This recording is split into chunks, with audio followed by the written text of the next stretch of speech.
est parti. Est-ce que ChatGPT nous rend idiots? L'utilisation de l'intelligence artificielle générative aurait pour conséquence de nous ramollir le ciboulot, Anthony Morel. Je sais pas, est-ce que vous l'avez constaté? Est-ce que vous êtes moins intelligente depuis que vous utilisez ChatGPT? Oui. Vous savez que moi, je me force à ne pas mettre le GPS pour essayer de, on va y revenir, trouver mon chemin. C'est intéressant. Non, mais c'est une réalité. Et je pense qu'on s'est tous rendus coupables du fait de débrancher complètement notre cerveau pour demander des trucs relativement simples à ChatGPT. Réponse à ce mail à ma place, trouve des idées de cadeaux pour ma belle-mère, des choses qui auparavant nous demandaient un effort cognitif pas forcément énorme, mais qui en tout cas activaient des connexions neuronales.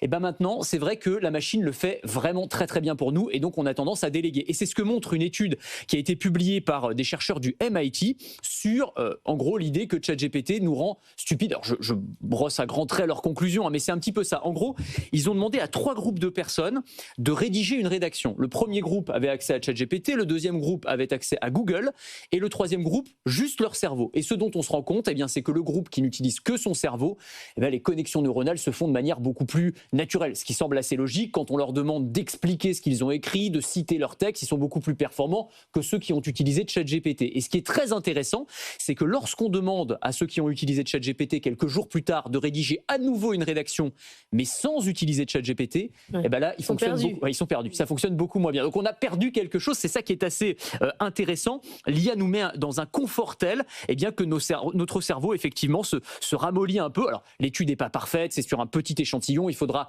l'étendre et faire des méta-analyses, mais disons que les pistes sont assez prometteuses. Il faut faire travailler son cerveau. Bien sûr. D'où moi qui débranche le GPS. Oui, c'est ça. En fait, le GPS, c'est un très bon exemple. C'est-à-dire qu'on s'est rendu compte, il y a des études qui ont été réalisées sur ce sujet, que plus on utilise Google Maps, Waze, moins notre sens de l'orientation est performant. Et on voit par exemple que des chauffeurs de taxi londoniens qui, eux, doivent apprendre par cœur tous les noms de rues, etc., eh bien, ils ont un hippocampe, c'est-à-dire la zone du cerveau qui est concernée, qui est beaucoup plus développée que la moyenne. Il y a un autre effet qui a été très documenté et théorisé en 2011 qui s'appelle l'effet Google. L'effet Google, c'est le fait que notre cerveau est beaucoup moins bon aujourd'hui qu'il y a quelques années pour retenir, par exemple, une date, pour retenir l'étymologie d'un nom.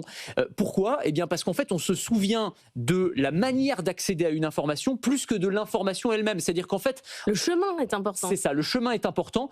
Notre cerveau, on a finalement externalisé une partie de notre cerveau à Google, à ChatGPT. Le problème étant que, une fois qu'on est déconnecté d'Internet, on se retrouve un petit peu démuni. C'est ce qu'on appelle le deskilling, la déqualification, ce qui est quand même un petit peu dommage. C'est pour ça que les grands-mères font des mots fléchés, hein. C'est pour entretenir leur cerveau. Mais on va tous devenir débiles.